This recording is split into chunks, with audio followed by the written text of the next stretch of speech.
श्री गणेश चतुर्दशी का व्रत धारण करने से घर में सुख समृद्धि का वासा होता है और साथ ही साथ पुत्र पौत्र और धन धान्य से श्री गणेश जी महाराज और चौथ माता हमारे घर को भर देती हैं। साथ ही इस दिन व्रत धारण करिए और व्रत कथा आपको अवश्य से सुननी चाहिए।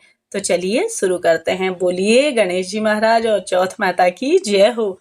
समय पार्वती जी ने गणेश जी से पूछा कि अघन कृष्ण चतुर्दशी संकटा कहलाती है, उस दिन किस प्रकार से गणेश जी का रीति रिवाज से पूजन करना चाहिए।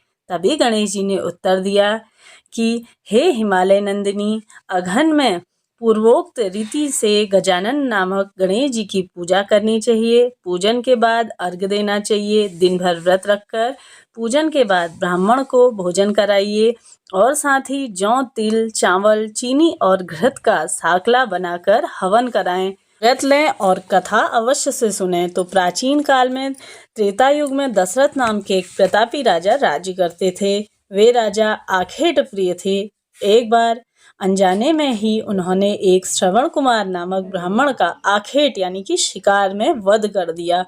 उस ब्राह्मण के अंधे माँ बाप ने राजा को श्राप दिया कि जिस प्रकार से हम पुत्र शोक में हम मर रहे हैं, उसी भांति तुम्हारा भी पुत्र शोक में ही निधन होगा। इसके बाद राजा को बहुत चिंता हुई। उन्होंने पुत्रेष्टि यज्ञ कराया। फलस्वरूप जगदीश्वर राम ने चतुर्भुज रूप से अवतार हुए और भगवान लक्ष्मी जानकी के रूप में अवतरित हुई। पिताजी की आज्ञा पाकर भगवान राम ने सीता और लक्ष्मण के साथ वन में खरदूषण आदि राक्षसों का वध कर दिया। ये बात क्रोधित होकर रावण ने सीता जी का अपहरण कर लिया। सीता जी की खोज में भगवान राम ने पंचवटी का त्याग कर दिया और ऋषिकमुख पर्वत पर पहुंच गए। सुग्रीव के साथ मैत्री की। तत्पश्चात सीता जी की खोज ने हनुमान जी आदि वानर तत्पर हुए। ढूंढते ढूंढते वानरों ने गिद्धराज सपादी को देखा। इन वानरों को देखकर सतापी ने पूछा कि कौन हो, इस वन में कैसे आए हो, तुम्हें किसने भेजा है, यहाँ पर तो तुम्हारा आना किस प्रकार हुआ है। तभी संपाति की बात सुनकर वानरों ने उत्तर दिया कि भगवान विष्णु के अवतार दशरथ नंदन राम जी सीता जी और लक्ष्मण जी का साथ दंडकवन में आए हैं। वहाँ पर उनकी पत्नी सीता जी का अपहरण कर लिया गया है। हे मित्र, इस बात को हम लोग जानते हैं कि सीता कहाँ है। उनकी बात सुनकर संपादी ने कहा कि तुम सब रामचंद्र जी के सेवक होते हैं और नाते हमारे मित्र हो। जानकी जी का जिसने हरण किया है और वह जिस स्थान पर भी हैं वह हमें मालूम है। सीता जी के लिए मेरा छोटा भाई जटायु अपने प्राण गंवा चुका है। यहाँ से थोड़ी ही दूर पर समुद्र है और समुद्र के उस पार राक्षस नगरी है। वहाँ अशोक के पेड़ के नीचे सीता माता बैठी हैं तथा रावण द्वारा अपहरण सीता जी भी अभी भी मुझे दिखाई दे रही हैं। मैं आपसे सत्य अवगत कराता हूँ कि सभी वानरों में हनुमान जी ही अत्यंत पराक्रमी हैं, अतः उन्हें वहाँ जाना चाहिए। केवल हनुमान जी ही अपने पराक्रम से समुद्र लांघ सकते हैं, अन्य कोई भी इस कार्य को करने में समर्थ नहीं है।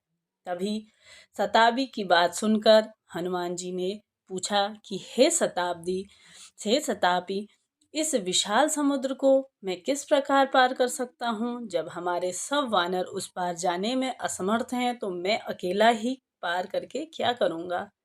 हनुमान जी की बात सुनकर संतापी ने उत्तर दिया कि हे मित्र, आप संकट नाशक गणेश चतुर्थी का व्रत कीजिए। उस व्रत के प्रभाव से आप समुद्र को क्षण भर में ही पार कर सकते हैं। शताबी के आदेश के अनुसार संकट चतुर्थी के व्रत को हनुमान जी ने किया था। हे देवी, इसके प्रभाव से हनुमान जी क्षण भर में ही समुद्र को लांघ गए। इस घोर लोक में उनके समान सुखदायक और दूसरा कोई व्रत नहीं है। अतः मार्गशीर्ष कृष्ण पक्ष की चतुर्थी के दिन यह व्रत करने से सभी संकट दूर हो जाते हैं तथा शत्रुओं पर विजय प्राप्त होती है। तो बोलिए गणेश जी महाराज की जय हो। अब हम दूसरी कथा प्रारंभ करते हैं। जैसा कि पौराणिक कथा के अनुसार एक बार भगवान शिव तथा पार्वती नर्मदा नदी के किनारे बैठे थे। वहाँ माता पार्वती ने भगवान शिव से समय व्यतीत करने के लिए चौपड़ खेलने को कहा। शिव चौपड़ खेलने के लिए तैयार हो गए, परंतु इस खेल में हार जीत का फैसला कौन करेगा, यह प्रश्न उनके समक्ष उठा। तो भगवान शिव ने कुछ तिनके एकत्रित कर उनका एक पुतला बनाकर उसमें प्राण प्रतिष्ठा कर दी और पुतले से कहा, बेटा हम चौपड़ खेलना चाहते हैं, परंतु हमारी हार जीत का फैसला करने वाला यहाँ कोई नहीं है, इसलिए तुम बताना कि हम दोनों में से कौन हारा और कौन जीता। उसके बाद भगवान शिव और माता पार्वती का चौपड़ खेल शुरू हो गया। यह खेल 3 बार खेला गया और संयोग से तीनों बार माता पार्वती ही जीत गई। खेल समाप्त होने के बाद बालक से हार जीत का फैसला कराया और साथ ही बालक ने महादेव को विजयी बताया। यह सुनकर माता पार्वती क्रोधित हो गई और क्रोध में उन्होंने बालक को लंगड़ा होने और कीचड़ में पड़े रहने का श्राप दे दिया।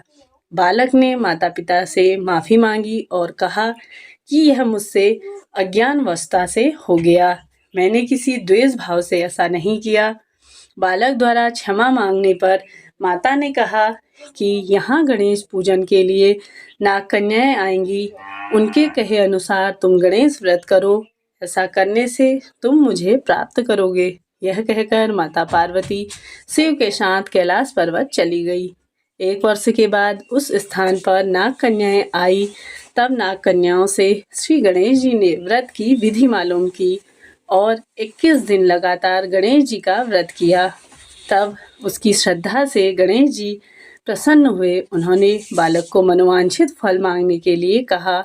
उस पर उस बालक ने कहा, हे विनायक, मुझ में इतनी शक्ति दीजिए कि मैं अपने पैरों से चलकर अपने माता पिता के साथ कैलाश पर्वत पहुंच सकूं। और वे यह देखकर प्रसन्न हो गए।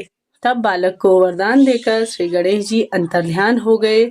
इसके बाद वह बालक कैलाश पर्वत पर पहुंच गया और कैलाश पर्वत पर पहुंचने की अपनी कथा उसने भगवान शिव को सुनाई। चौपड़ वाले दिन से माता पार्वती शिव के विमुख हो गई थी। अतः देवी रुष्ट होने पर भगवान शिव ने भी बालक को के बताए अनुसार 21 दिन तक गणेश जी का व्रत किया। इस व्रत के प्रभाव से माता पार्वती के मन में भगवान शिव के लिए जो नाराजगी थी वह समाप्त हो गई। तब यह व्रत विधि विधान से भगवान शंकर ने माता पार्वती को बताई और यह सुनकर माता पार्वती के मन में भी अपने पुत्र कार्तिकेय के से मिलने की इच्छा जागृत हुई। तब माता पार्वती ने 21 दिन तक श्री गणेश जी का व्रत किया तथा दुर्वा, फल और लड्डुओं से गणेश जी का पूजन अर्चन किया।